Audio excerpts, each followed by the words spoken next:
Hello दोस्तों, राधे राधे। आप सभी का रिएक्शन विद टू सिस्टर में हार्दिक हार्दिक अभिनंदन है। और दोस्तों बहुत दिन से वीडियो नहीं आ रहा है, मतलब 2-4 दिन से मैं ऐसे नॉर्मल कैजुअली वीडियो डाल रही हूँ, ऐसे बोल के या किसी टॉपिक पे वीडियो नहीं डाल रही थी, तो उसके लिए सॉरी। लेकिन क्या है, हमारे इधर भागवत कथा हो रहा है, वहाँ पे थोड़ा नाटक वगैरह भी चलता है, तो हम लोग वो देखने चले जाते हैं। इसके लिए वीडियो नहीं जा रहा है और अच्छा खासा व्यूज़ भी नहीं आ रहा है, इसके लिए नहीं जा रही हूँ। मतलब शॉर्ट्स पे तो ठीक आ जाता है, लेकिन इस पर नहीं आता है क्योंकि शॉर्ट्स मेरा नहीं रहता है, इसके लिए अच्छा खासा व्यूज आ जाता है दोस्तों। और कल हमारे जो सनातन धर्म के लोग हैं या बाकी धर्म भी जिनका ईश्वर में और परमात्मा में बिलीव है, उनके लिए कल बहुत बड़ा दिन है, क्योंकि कल हमारे महावीर हनुमान जी का जयंती है, हनुमान जयंती है। कल उनका जन्म हुआ था। वो उनको योद्धा भी बोला जाता है, भगवान भी बोला जाता है, सेवक भी बोला जाता है, मित्र भी बोला जाता है। वो जो किसी भी युद्ध में गए तो कभी हार के वापस नहीं आए हैं। तो हमारे महाबली हनुमान जी का कल जयंती है।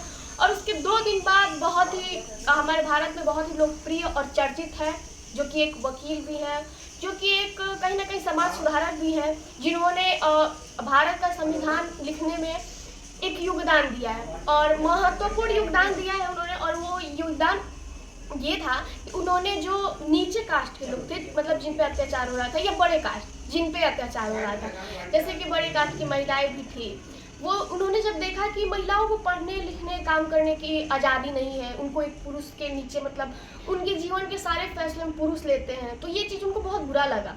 तो उन्होंने अपनी पर्सनल मतलब अपनी खुद की स्थिति जो उन्होंने व्यतीत किया है, जो कि बहुत दुख भरा रहा, उससे हटकर समाज के बारे में सोचा, समाज के लोगों के बारे में सोचा। और उन्होंने संविधान बहुत सारे लोगों के साथ मिलकर लिखा, 283 लोग जिन्होंने संविधान पे साइन किया था, और उन्होंने संविधान बनाया। तो उनका जन्म है डॉक्टर भीमराव अंबेडकर, जिनको सारा देश बहुत ही सम्मानीय नज़र से देखता है और बहुत ही सम्मानीय उनको मानता ही है। लेकिन दोस्तों बहुत लोग कहते हैं कि अगर वो नहीं होते तो ये नहीं होता, वो नहीं होते तो ये नहीं होता। ऐसा कुछ नहीं है कि अगर कोई ना हो तो कुछ ना हो, अगर वो नहीं लिखते तो कोई और लिखता, ऐसा नहीं है। और रहा बात की संविधान, तो उन्होंने अकेले नहीं लिखा है, उनके अकेले लिखने और साइन करने से संविधान भारत में लागू नहीं हुआ। 284 लोग थे और उस टाइम भी कुछ महिलाएं थी। तो समझदार लोग और पढ़े लिखे लोग तो ये कभी नहीं कहेंगे, लेकिन कुछ ऐसे तुच्छ मानव हैं जो आज भी वही लेवल पे है जिस लेवल पे वो हजारों साल पहले थे, जो बोलते हैं कि मनुवादियों ने हम पे अत्याचार किया। यही रीजन था कि मनुवादी हो, अंग्रेज हो,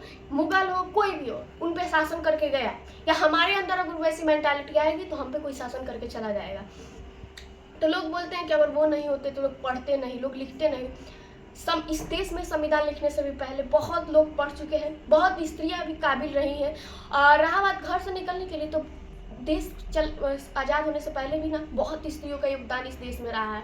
जैसे कि रानी ताराबाई, जो कि छत्रपति शिवाजी महाराज की छोटी बहू थी, संभाजी महाराज की जो बीबी थी यशुबाई, वो रही। ये बहुत सारी ऐसी औरतें, रानी लक्ष्मीबाई रही, ताराबाई रही, चांद बीबी रही, बहुत सारी ऐसी महिलाएं हुए। तो ये कहना गलत है कि अगर वो नहीं होते तो कोई पढ़ता नहीं, कोई लिखता नहीं। और जो लोग पूछते हैं कि मंदिर से रोजगार मिलता है, हाँ मंदिर से रोजगार मिलता है, मंदिर से लोगों की आस्था जुड़ी रहती है, लोगों को रोजगार मिलता है। तो आप बार बार हिंदू धर्म को टारगेट करना बंद कीजिए। और मुझे तो ये लगता है कि हिंदू धर्म को टारगेट इसलिए किया जाता है क्योंकि जो सबसे बड़ा रहता है ना, उसी को टारगेट किया जाता है, ताकि उसके अटैच होकर हम भी बड़े बन जाए। लेकिन ऐसे किसी का अपमान करना सही नहीं है। रहा बात कि अगर आप किसी धर्म का अपमान करें तो आप भी तैयार हो जाए, लोग आपका भी अपमान करेंगे, ठीक है। और रहा बात कि आप लोग बोलते हैं कि अगर डॉक्टर भीमराव अंबेडकर नहीं होते तो आप लोग ये करते, आप लोग कुछ नहीं करते। इस देश के बहुत सम्मानीय लोग हैं, मतलब आदमी है, वो बहुत ही सम्मानीय नेता है, एक वकील थे, उन्होंने बाहर जाके पढ़ाई किया, इस देश के लिए किया। लेकिन आप ये नहीं कह सकते कि अकेले उन्होंने इस देश में योगदान दिया है। ये देश किसी एक आदमी का नहीं है, इस देश में सबको योगदान दिया। फिर वो हिंदू हो, मुस्लिम हो, सिख हो, ईसाई हो, क्रिश्चियन हो, जैन हो, या कोई आदमी हो या औरत है, सबने बलिदान दिया है, सबने योगदान दिया है। तो किसी एक आदमी को आप नहीं बोल सकते। और रहा बात, तो आप लोग खुद काबिल बनिए, इज्जत लायक बनेंगे तो समाज आपको इज्जत देगा। और रहा बात कि जो आप लोग बोलते हैं ना कि ब्राह्मण समाज ये करता है, वो हम लोगों पर राज किए या वो लोग पढ़े, तो ब्राह्मण समाज को किसी ने थाली में परोस कर नहीं दिया था, ये लीजिए आपको सरकारी नौकरी दे रहा है, या ये लीजिए आप राज कीजिए, किसी राज्य पर राज किए। उन्होंने खुद संघर्ष किया और आज भी संघर्ष संघर्ष कर रहे हैं, आप लोग की तरह आरक्षण नहीं है उनके पास, फिर भी वो लोग आपसे ज़्यादा नंबर लाके किसी न किसी सरकारी पोस्ट पे बैठे हुए हैं, बड़े पोस्ट पे बैठे हुए हैं। क्यों? क्योंकि वो ये नहीं देख रहे हैं कि पास्ट में क्या हुआ, वो ये देख रहे हैं कि हम प्रेजेंट और फ्यूचर में क्या कर सकते हैं। तो वो मेहनत कर रहे हैं, वो बार बार एक ही चीज़ को नहीं लेकर बढ़ते। हाँ, इस चीज़ों की बहुत सी विरोध किया गया कि आरक्षण नहीं मिलना चाहिए, और सही बात है, लेकिन आप लोग सोचिए कि आप लोग आरक्षण लेके भी वो नहीं कर रहे हैं जो बिना आरक्षण के कर रहे हैं। तो इस देश में जो भी आज ताकतवर है, अमीर है, उसको थाली में परोस कर नहीं दिया गया है। आप लोग मेहनत कीजिए, आप लोग बनिए, फिर किसी दूसरे पर सवाल उठाइएगा। और रहा बात क्या बोलते हैं कि हम भगवान को नहीं मानते, मत मानिए आप भगवान को। आप भगवान क्या है? भगवान ये प्रकृति है, और आप इस प्रकृति को मानने से इनकार करते हैं तो आपसे बड़ा बेवकूफ़ कोई इंसान नहीं है, क्योंकि प्रकृति से कोई भाग नहीं सकता। इस धरती पर रहेंगे तो आपको प्रकृति का सहारा लेना ही पड़ेगा, क्योंकि बिना प्रकृति के आप जी नहीं सकते।